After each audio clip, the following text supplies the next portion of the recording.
Hi, I'm Veronica and welcome to my channel. Today I'm going to tell you why having a specific routine of a particular set of exercises done every day, no matter what, is really not the best thing you can do for your body. If you haven't done it yet, don't forget to subscribe and to hit the notification button so that you don't miss any of my new videos. Okay, so let's dive into this topic. Many of my long-term students tell me that sometimes they miss the days where I used to teach Shivananda yoga, which is this traditional style of hatha yoga that is divided into a specific warm-up, which is a sun salutation, followed by 12 basic asanas and two pranayamas, two breathing techniques, and in the end, the guided relaxation. And when I ask them more about it, it's not that they don't enjoy what I'm teaching now, quite the opposite. Their bodies really appreciate that, and they love exploring all this new universe of sensations that open thanks to the somatic approach. But what they miss is the predictability and the structure of that traditional hatha yoga style. So they felt more confident because they were so familiar with that structure that without thinking, they could easily repeat at home as their daily practice those sun salutation and sometimes maybe even follow the entire sequence. Now, as much as your mind loves that knowing what to do and this kind of feeling of security that goes with it, it is really not the best thing for your body. Now, the problem is that following a particular sequence without kind of filtering it through the needs of your body or without tuning into your body makes you more disconnected from your body. And the fundamental issue here is that we don't really trust that our bodies will be able to move in a way that is safe and that is good for us. And there might be deeper roots of that. So potentially you have actually never felt comfortable or safe in your body. So instead of kind of listening to it and tuning into it, you prefer to control it and to force it. So the irony of it is that the less you control your body, actually the better. And that is because if you tune into your body, there is no way it can harm itself. While if you're forcing it, that is where the self-inflicted injury can happen. It is because you are forcing it into movements or into shapes that your body is not ready for, that your nervous system will immediately detect as dangerous and tense up in a protective response. That is what can lead you to the injury. So not feeling, not listening to those subtle cues that are coming from the body is what is the cause, the potential cause of any injuries arising. And that is exactly what happened to me. You might either ignore those sensations, so you can hear them, but you decide that you know better because somebody told you that what you're doing is actually good for you. Or you might not even pick up those sensations because you haven't fine-tuned your awareness into sensing and feeling. And that brings us to that second most important issue, that if you routinely, habitually, kind of mechanistically go through the same sequence over and over again, you often skip observing the sensations. you are not really staying on that level of what's going on in my body and how is it changing from moment to moment. So let's just do a little experiment so that you can actually feel the difference in your own body when you do something kind of more automatically and when you turn on that felt sense. For that, you just need something to lie down on. So let's lie down and land with your feet on the mat.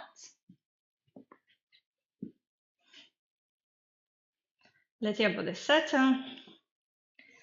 And first, without really paying too much attention to any details, follow the cue, lift your hips and come into the bridge. So you lift your hips and you come into the bridge. And then on the exhalation, leave the pose and let your hips lower. You have this experience of this movement, how it felt in your body, what you noticed as it happened.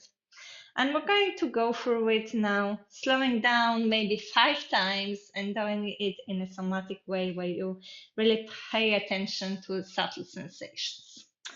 So here you might first find a place for your heels where they land roughly underneath your knees. You don't really need to check it, whether they really are there. It's more about your felt sense of them being roughly in that area. And give yourself time to feel the sensation between the soles of the feet and the mat.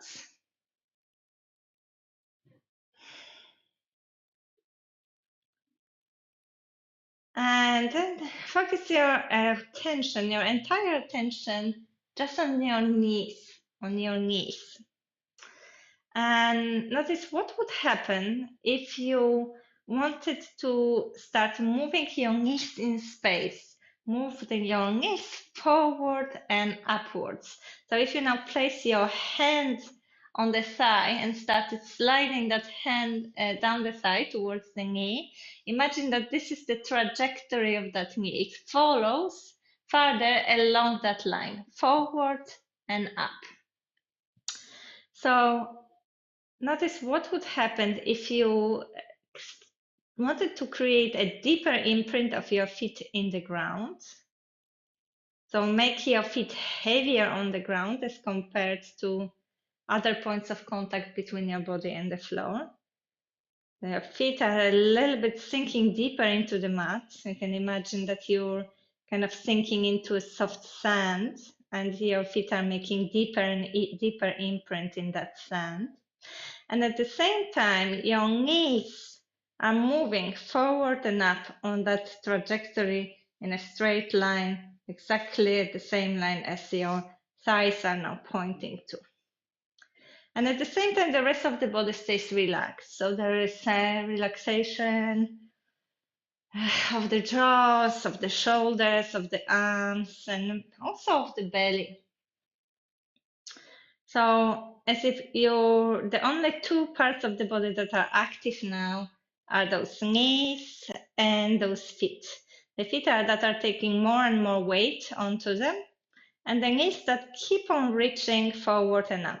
And you might notice that after a while, there's a change, a shift in how your pelvis is resting on the ground. So before it was resting with all its weight, and now maybe it's kind of lighter. It feels lighter on the mat as compared to the feet. The feet are kind of sinking into the mat deeper and deeper, while the sacrum and the back of the pelvis feels lighter. And maybe already you noticed that your pelvis changed the shape, changed the orientation, that it tilted because of that movement of your knees in space, and that your lower back is not so far from the ground anymore, that it might be now touching the ground more than before. And you carry on with the same 2 movements, giving the weight vertically down through the feet and reaching with your knees forward and up, keeping the rest of the body as soft and relaxed as possible. So if you carry on with that, and it might really take you a while, you will eventually feel that your sacrum barely touches the ground, and eventually it will start hovering just 1 or 2 millimeters above the ground. So you find yourself kind of hanging in this sort of hammock with your weight resting now on your feet and maybe somewhere at the back of your rib cage, but your pelvis hanging relaxed in the air. And if you carry on with that movement of your knees forward and up, that's when it will lift the pelvis a little bit more. And now maybe you will feel that just this vertebrae um, of the middle back are touching the ground. So you're slightly higher, but still kind of hanging here. And you could play with how far this giving the weight through the feet and this reaching the knees forward and up might take you. There will be eventually a moment when the knees don't want to reach any farther forward. There will be the final limit, yes, anatomical limit for this movement, but you might still give the weight vertically down through the feet.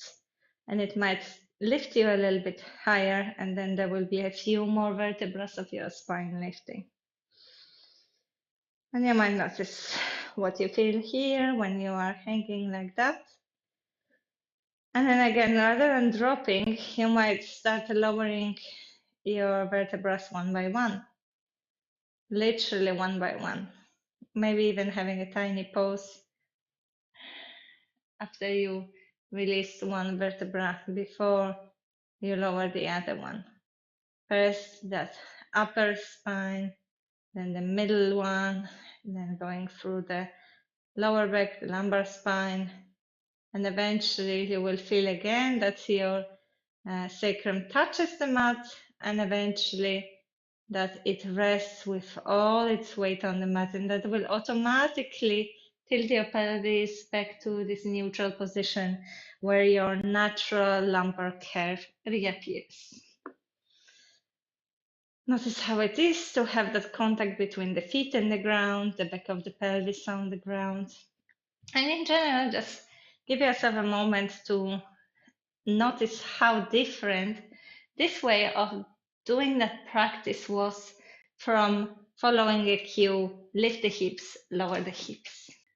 So if you would like to know more how to fine-tune that felt sense, how to start feeling more, check out other videos that I made on this topic. If you like this video, don't forget to click the like button and to subscribe. And I wish you a great day, and I'll see you next time. So stay tuned not to miss the second part.